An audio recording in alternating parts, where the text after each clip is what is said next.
I'm Brittany Egbert from One Charming Party, and today our show is all about cakes. I have with me here a special guest, Cherie Robinson from Simply Sweet Cakes. Hi, Cherie. Hi, so glad to be here. You might recognize her cakes from some of our parties. The Pajama Glam cake, that one was so cute. Cute and pink. Yes. The water party. Had a little cute crab on it. Oh, that was adorable. The circus party, that was one of my favorites. All the candy. Yep, very fun. And also the dinosaur cake. Yes, it was a rough icing, and I loved it. It was so cute. That's so great. So I think I could ice a dinosaur cake rough, but what about a smooth cake? Can you show us how to frost a cake really smooth today? I can. We'll do it just like a wedding cake. Perfect. Okay. Let's get started. Okay. What you're going to want to do is first we're going to fill it. So take off your first layer. Okay. I baked these up. And one little tip to get the cake smooth. When a cake bakes, you'll have a little bump on the top. Take a serrated knife, and while it is in the pan, when it's cooled, chop off that top, and when you flip it, you've got a nice flat cake. So while it's in the pan, you take it out and you cut it straight off on the top? Correct. So your cakes always bake above the pan? Yes. I think mine sink. I'm doing something wrong. Just make sure your kids aren't jumping around the house when you have cakes going, because that will make them fall. Cut it off flat. That's a good tip. Okay, so what we're going to do is fill it. So you want to take just a round tip. Okay. What number? Do you know what tip number this is? This is a number 12, but you can use an 8. You can use whatever you want, but you want to make sure to do a little rim around the outside. Okay, so I'm going to try and do this as Cherie goes, but yeah. I am not the professional. And then you're going to fill it with your icing. And I bought this wonderful icing from Gygi's. With the raspberry filling? Yes, it's a raspberry filling. And you just cut it off and just... Should I try? Try it out. Fill it up. You know, if I can do it, then anybody can. Beautiful. You did it in like 2 seconds. Hold on. I can do it. Okay. Oh, man. This one's... That's fabulous. Okay, then what we do is we take our little spatula. Okay, so let's show these spatulas. This one kind of has a little bend. Yes, there's 2 different spatulas that you can use. There's just the flat one that I really like, and there's the that arched one that she has. And really, it's all about what tools you practice with and what you buy and use. But to do a cake, you have to have proper tools, because I promise, no matter how good of a cake decorator, if you try to ice a cake with a butter knife, it's not going to look good. Totally busted. Yes, so you need a good spatula. You need a good turntable and just some practice, and you'll have fabulous cakes. So then what we're going to want to do is put your top on. And just pat it nice and down, and it's all set and perfectly level and ready to go. Okay, and there's also 2 ways now that you can ice a cake. You can ice it with an icer and a tip, and I'm going to show you guys how to do that. And after, another way to ice is to free ice. So that's what me and Brittany are going to do. That's what I'm going to do. So grab your spatula, and we're going to grab some fun icing. Start on the top or the sides? Plop it on the top. Wow, you got a lot. I need more. Yeah, you're going to want a lot. Okay. And just keep putting it on. You're getting a bunch. Yeah, you want lots. The more you have, the easier it is, because the more icing you have. I always thought the opposite. No, because if you try to ice with a little bit of icing, it's going to leave crumbs all over. Okay. So, but more you frosting, less crumbs. Or you can ice it twice. You can do a base thin ice with crumb ice, or you can just free ice it. And just what you're going to want to do is take your icing and push it towards the side, and then smooth it. So then you're going onto the side. Yep. Then it pushes it onto the side. So do you freeze these cakes ever? Always. After you're done baking and you've cut them off and they've cooled, you want to stick them in the freezer, because if you cooled all the way, cooled most of the way? Most of the way is fine. Okay. And if you freeze it, it will leave it less crummy, and it also makes it more moist. You would think the opposite, but it really does. I don't know how it does it. It like locks in the moisture or something.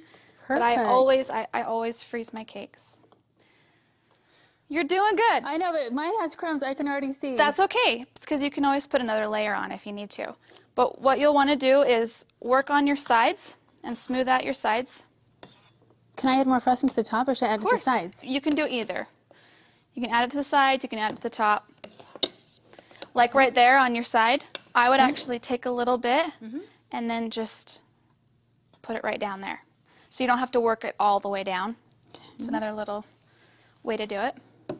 So while I'm frosting this, why don't you tell us how you got started with the cake business? Well, I went to school at Rick's College and got my culinary arts degree. And then I did my internship with Carrie's Cakes down in Sandy and learned all the amazing advanced technique work that she does, how to work with fondant. She does amazing cakes. She does amazing cakes. And then after that, I got a job at Lee's Marketplace in Logan, and I was their head decorator. I did all their wedding cakes, display cakes. Oh my goodness. Any order cakes. And I ended up doing about 30 cakes a day, about 4 wedding cakes a month. And so it was really, really fun. I loved it. And that's where I learned all my fun techniques and it was fun. I loved working there. Will you fix my cake? We'll fix Brittany's cake. So let's say you have your icing's going all over and you need help. So we're going to start again. Start back on the top. Start back on the top. And we're going to smooth the cake on the sides. Push your icing down. Okay, I see. Keep trying. No, you can do it. You want it to look pretty. Okay.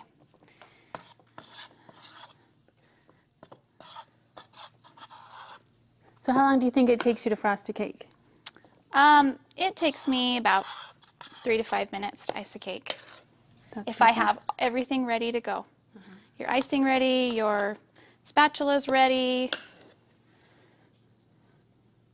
Let's talk a little bit about these great supplies that we have. Okay. We purchased these at Gygi's, and we just love their store. They're in Salt Lake, but you can also find them online at gygi.com. They sell these cake turning things. They sell spatulas and frosting bags. Any supplies you need, they'll have it for you if you need to decorate a cake. Okay, now what we're going to want to do, see how you... it's pretty rough. We want it to be smooth, rough, right? And if you have worked out your sides, you'll see that you get a little bit of a wall on the top, which is what you want, okay? Because once you get your wall, you're going to pull it towards you, okay, and it makes your edges 90 degrees and looking pretty. Pull and turn. Pull and turn. And then once you've got all your edges pulled, you can put your spatula in the middle and twist your cake, and it'll take off. Wow, look at you, fancy. Take it off to make it look nice. Okay, now it still looks rough. Let's make this smooth, right? Yes. So the 2 tricks that I have are you're going to want a little hard laminated card, or you can use those metal flat scraper things? Scraper things, and they will help you to also get your cake smooth. But this is one that I really like. And then the other thing you need is a spray bottle of water. A laminated card. I mean, this is a particular brand, but you could just laminate a little card with the hard laminating. Yep, with hard laminating, and then make sure you have a really good scissors to cut it so it's not jagged, and you're all set to go. You can use that. And then the other thing is a spray bottle with just water. So water, I wouldn't have thought water would help frosting. Yeah, so what we're going to do is you take your little spatula, and we are going to just So put first it on without our the cake. water, just run First it around. without the water, just run it around. Already it's smoother. Yep, see how smooth that looks. And will that work for any size, 10, 8, 6? Yes, it will work for any size cake, anything you're doing, even square cakes, even octagon cakes, whatever you want. But the trick with those is you have to go one side and then come back again. With the rounds, you can just keep twisting forever and ever. You just make sure it's at a good 90-degree angle so your cake isn't angled. So just hold it up, and then we're going to do the same thing with the top. We're going to pull our top towards us to get those little... It's already so much smoother. To get those little walls down. Now Brittany's going to try. Okay. Now, my cake didn't start out as good as yours, so... That's okay. And really, it's just practice. It's some low expectations. Practice, practice. When I first did roses, I think I made 50 roses by the time I finally had one that looked good enough to be on a cake. So mine's a little smoother. It's not as good as yours. And I do see that I have some cake showing through. So I would do another layer of icing after you've done it. So you would kind of start over maybe? Yeah, you just re-ice it. Just do the same thing. Plop some icing on top. How about I do that while you are... Finishing? Yeah. Okay. Okay, so after we do that, we're going to use our little spray bottle, and you just spritz it real nice. Not very much, just a little bit. And you're just going to run it around again.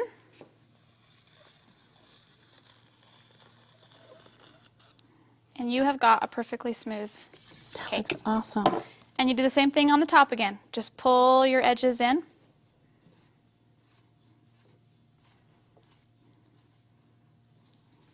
And you're done. That's your iced cake. That looks so great. And Brittany will keep practicing, which is okay. I will keep practicing. Mine's looking a little better. Yep. So this cake doesn't quite look finished to me, so what could we do? Will you actually really quick maybe just scrape around it? Yeah.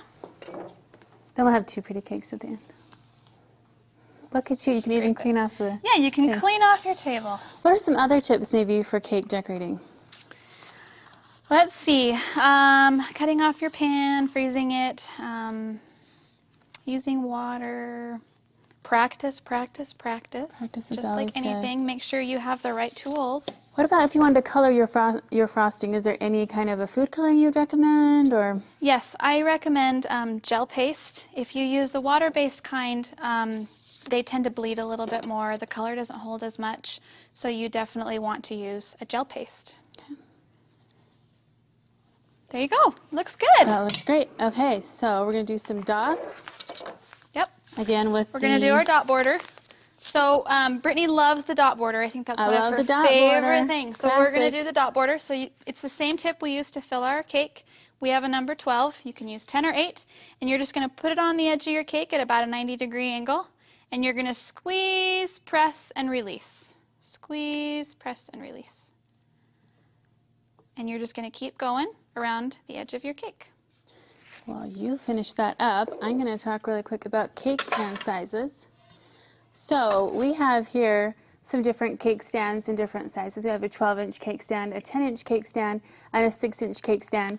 If you buy one of these gorgeous cake stands or any cake stand and you're wondering what size of cake to order to put on top of your cake, we're going to go over that really quick. So the 6-inch cake stand, I thought a 6-inch cake could go on a 6-inch cake stand, but no, Cherie, I was wrong, correct? No, you need a lip because if the icing comes out a little bit, and also if you want a border, you're not going to have enough room. So you need at least 1 inch to 2 inches. So that's a 5-inch cake, correct? 5-inch Or you cake. could go with a 4. Yep, you could go with a 4. Okay, and then on this 10-inch cake stand, you have an 8-inch cake. Yep. That gives you the same thing, like a little bit of a spacing.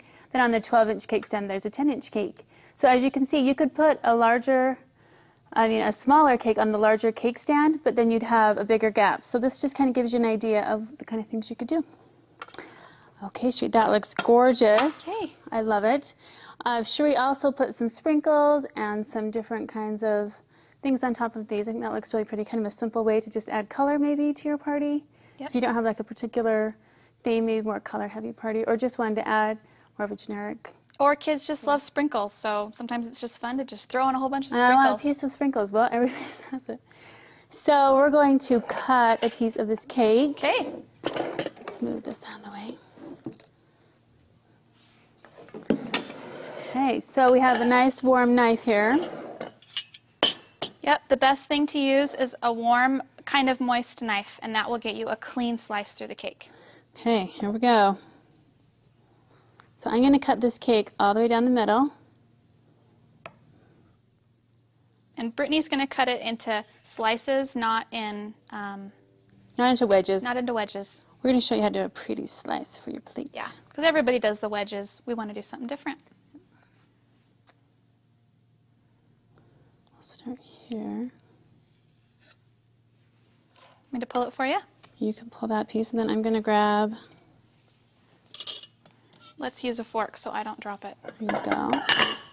Got it? And then I'm going to do... Let's cut a little pretty sliver here to put on this plate. See that? Beautiful. And you can see that raspberry filling right in there. You can see the pretty raspberry filling. Yep. And if you, like us, like to photograph your cakes, then you have a pretty piece to show with your party pictures. Okay.